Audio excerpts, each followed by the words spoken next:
আচ্ছা, আপনাদের মধ্যে কতজন আছেন যারা কোরআনের জন্য জীবন দিতে চান? হাত তোলেন দেখি। মাশাআল্লাহ, খুব চমৎকার, খুব চমৎকার।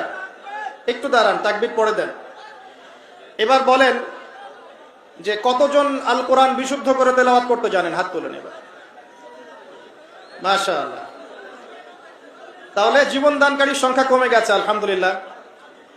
এখন যারা হাত উঁচু করেছেন যে বিশুদ্ধ করে পড়তে জানেন, তাদের মধ্যে কতজন কোরআনের 10টা সূরার অর্থ জানেন? হাত তোলেন দেখি।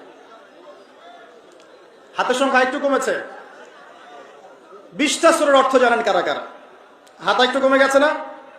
এবার যদি বলি পুরা কোরআনের অর্থ কারা জানেন?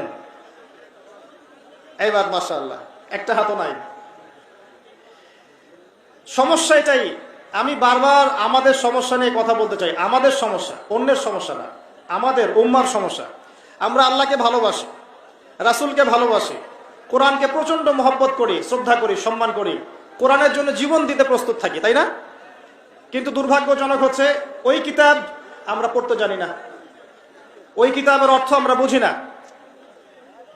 আল কোরআনুল কারীম হিফজ করেছেন কতজন? হাত তোলেন দেখি, এখানে কতজন আছেন হাফেজে কোরআন? মাশাআল্লাহ। দেখবেন কোরআনের প্রতি আবেগ মানুষের প্রচুর, কিন্তু কোরআন বিশুদ্ধ করে তেলাওয়াত করার ব্যাপারে, অর্থ বোঝার ব্যাপারে, কোরআনের ভাষাটা শেখার ব্যাপারে আমরা উদাসীন।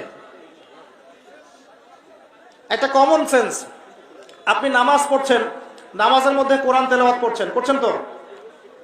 এখন যে সূরাগুলোর অর্থ আপনি জানেন, সেগুলো তেলাওয়াত করার সময় আপনার মনোযোগটা বাড়ে না কমে?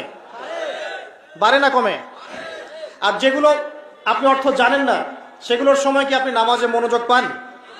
সত্যি কথা বলেন। এই যে রুকুর তাসবিহ পড়েন, সেজদার তাসবিহ পড়েন, তাশাহুদ পড়েন, দরুদ পড়েন, দোয়া মাসুরা পড়েন, প্রথমে সানা পড়েন, পরে সূরা ফাতিহা পড়েন, আরেকটা সূরা মিলিয়ে পড়েন, এই যে পুরোটা সময় আরবি দিয়ে কথা বলেন আল্লাহর সাথে, আরবি দিয়ে মোনাজাত করেন, চুপি চুপি কথা বলেন, এই সময়টুকুর মধ্যে আপনি পূর্ণাঙ্গ সময় কি মনোযোগ ধরে রাখতে পারেন? বা এই পুরো বিষয়গুলোর অর্থ কি আপনি জানেন? যদি আপনি অর্থ জানতেন, তাহলে নামাজে মনোযোগ বাড়তো না কমতো? মনে করেন আপনার সন্তান অসুস্থ, আল্লাহ না করুক, আপনার সন্তান অসুস্থ, খুব অসুস্থ, আইসিইউতে আছে, রংপুর মেডিকেল আইসিইউতে আছে। এখন জীবন মৃত্যুর সন্ধি করে আপনার সন্তান লড়ছে। এখন আপনি বুঝতে পারছেন যে এই বিপদ থেকে বাঁচানোর জন্য আমার আল্লাহ ছাড়া আর কেউ নাই, আছে? এবার আপনি নামাজে দাঁড়ালেন, নামাজে দাঁড়িয়ে সুন্দর করে অজু করে নামাজে দাঁড়ালেন, দাঁড়িয়ে 2 রাকাত নামাজ পড়ে হাতটা তুলে আল্লাহর কাছে দোয়া করছেন, আল্লাহ আমার সন্তান অসুস্থ, আল্লাহ আমার সন্তান তুমি দিয়েছো,